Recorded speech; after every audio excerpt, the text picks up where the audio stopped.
even sarcasm is a concept the Americans don't understand. I think it's because in America when we do, so we're quite happy to knock people. America people value success more, so they're more likely to go, "Wow, that's amazing." Whereas in the UK and Europe generally, people get jealous more.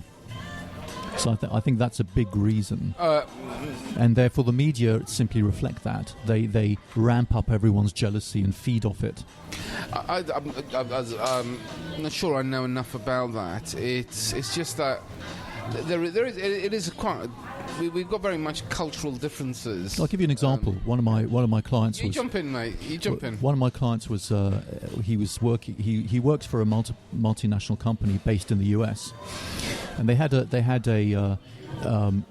one of their annual general meetings. So he went over as the UK representative, and he gave a report.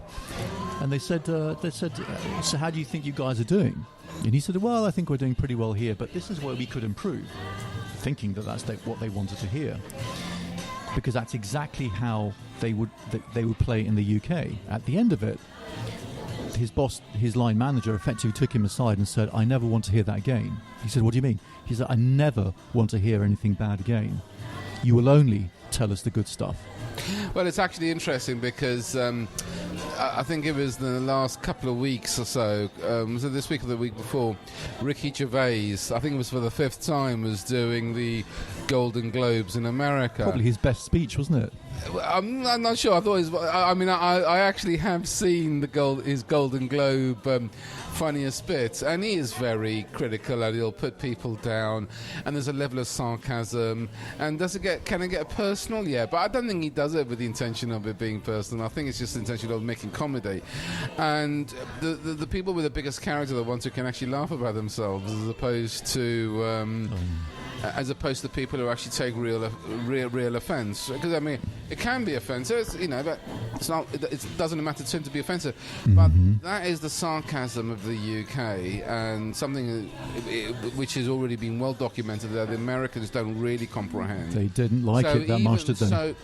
So even in journalistic terms, in terms of how we portray people in the media, we also do it with a level of sarcasm, and Princess Markle has been the brunt of that. Now, the thing is, she's obviously had more exposure than Kate Middleton as well. We say Kate Middleton, but it's not Kate Middleton, it's Kate Windsor now, isn't it? The Duchess of Cambridge. So in terms of Kate, she hasn't had that same level of exposure that Prince Harry and Meghan Markle have had. Meghan is actually saying now that she's got mental health issues too. That's why she's avoiding the UK. Yeah, do you know something? That's an easy fob off as well. Suffering from stress is a mental health issue.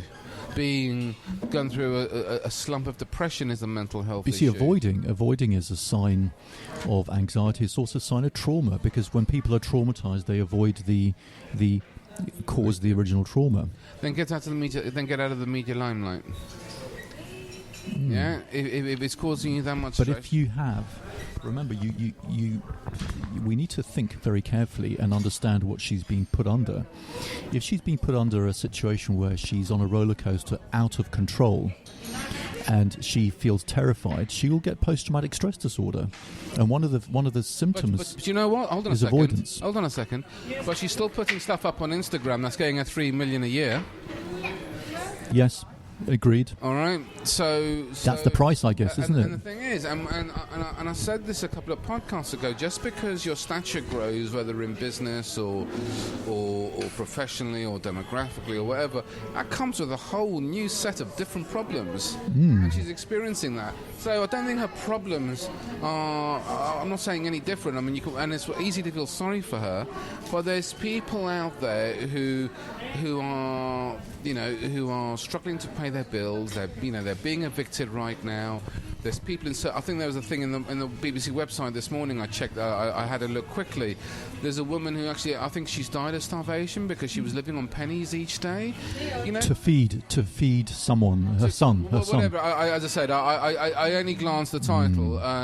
But when you look at those type of problems and you say, "Oh yeah, I've got some mental health issues," but you see, well, I mean, you're right, yeah, and it's right. not. It's Let's not. feel sorry for them. Yeah, it's easy to feel sorry and be sympathetic towards it. But you know what? It's a sign. It's not the fact. It's not the fact that she shouldn't be having an excuse. It's a sign of how stressful and unsuitable modern life is for humans. For instance, the national statistics show that about 1/3 of people are exposed to trauma, and potentially therefore have post-traumatic stress disorder. There was an article showing that 1/5 of adults have had some form of abuse as children, and in fact 1 out of 13 adults have had some form of sexual abuse as children. About half of women, at least half of women who give birth, are traumatized by the birth process and have post-traumatic stress disorder. Okay, hold on a second. When you say abuse, we're talking about physically abused, like being hit with a belt and things like this. All right. Now, or psychological. Okay, so okay. So you say this is, 1 in 6 have been mentally abused or physically abused. Some have been sexually abused. Okay. 1 in 13 sexually abused. Okay. I don't agree with that. In terms of the physical abuse, you think about where we were probably a generation ago when people were using the belt, or even 100 years ago when physical punishment was a form of educating your children. Now, don't agree with it or not, I don't do it to my child. I'm not saying that I haven't actually slapped her on the bottom when she's crossed the road when she was a child, and that's more of a Freudian shock reaction more than anything else. But once we start covering people up on cotton wool, and you're wondering why they're actually getting more mental health issues now, because you go to live in South America, or you go and live in some of these third world countries, I've got to say it's a common practice of disciplining your children. Yep. Now, a lot of them don't come out exposed with huge traumatic mental health issues. Oh no, you see, it depends on. You could also say about the girl who's gone to a private school, who's been ignored and received a level of psychological abuse. Or you could say about the young, more frail lad who's gone into the school playground and been bullied. It happens through all walks of life. It depends on what you're used to and what's in your culture, because it's going to be something that you're terrified by, and you feel out of control with. So, for instance, that's why, say, during a catastrophe like an earthquake, the services such as the police and the armed forces and the fire brigade, their members do not tend to suffer from trauma because they're trained for it. They know how to deal with it, even though it's still a incredibly difficult situation. Whereas members of the public who are not trained, they're the ones who feel out of control and get traumatized. So, for instance, if it's within the culture to get to have a corporal punishment to be hit by your parents, then you know that there's an end point. You know all you're going to do is get whacked, and then you have to pretend to behave, and then you'll be fine for a bit. So let me. But that's different from an abuser who comes and locks you in a room and walks in and starts whipping you, and you don't know where the end point is. Whipping you, whatever they do to you, and you literally think you're going to die, or you've been sexually abused. In the First World War, before it was changed to post-traumatic stress disorder. Shell shock, it was called. It was known as shell shock. Now, we didn't really think about. And now, obviously, mental health issues wasn't as publicised as it was back then. But we put a gun in people's hand and expect them to die for this country, or any country that they were fighting for. Same in the Second World War. But you know what? You know why that became so important? Why shell shock was so prevalent?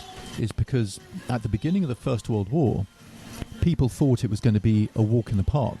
They literally clamoured to join the army and thought they're going to roll over the plains of France and go into Germany and everything would be sorted. And suddenly they hit trench warfare. So again, they were put in an incredibly frightening, dangerous, fatal situation where they had no control. Right, so all these people have gone to war, and yet now, when we don't even see that side of it anymore, we suffer more from mental health issues now than we did back then. Because our modern life has us out of control all the time, because we're hardwired for reflex anxiety reduction. But if you actually look at the trauma that they've undergone, and I want to look, if you've got undergone such an immense amount of trauma going through war, because the thing is, because this is where it gets me. We talk about mental health issues right now. We have people who go, oh, there's not enough people joining the army. Join the army for this lifestyle. You get sent to Afghanistan, you get sent to Iraq, they go and fight, they come back with post-traumatic stress disorder. Guess what? They're not particularly well looked after in comparison to the person over here. They're almost forgotten about in some ways. Why so many ex-army, ex-military in this country end up homeless, end up with so many more mental health issues. Do we give them the same level of courtesy that we do other people? So, I'm sorry, poor Meghan Markle is suffering from mental health issues. Do you know something? Toughen up. You want to be in the media limelight. You want to claim £3 million off Instagram. And I've got nothing against her. But the thing is, don't claim to have mental health issues like this when there's... I've got to say, it's almost insulting to the other people who are actually going through much more traumatic situations in their lives. And I don't know enough about the resources to ex-army veterans. I have treated some, and I know that there are army doctors, army psychiatrists, and things like that. I know that in America, ex-army veterans, I think, are better treated. They have more job opportunities. They're being treated better now. They're being treated better now, and I've got to say, Trump's done a lot of shitty things, but one thing he actually has done is there has been a lot of more focus on the military. I think there's more charities popping up as well in terms of looking after. It's one of the things I'd like to probably, there's a couple of things I'd like to get involved in, but when you actually get people to go and fight so you can actually sleep well at night, which is actually ultimately their role, so we can actually walk around the street freely and things like this. They don't get paid a lot of money to actually put their lives on the line. In fact, actually, it's probably... Well, we talked about drug dealers, but there's probably less of a risk being a drug dealer and getting more money than it is to actually go and join the army, if you want to think about it. Well, I don't know about the stats in the UK, but in the States, if you're a drug dealer stroke a gangster, you have about a 25% chance of being shot dead per year, which is why actually prison and even death row doesn't really bother them.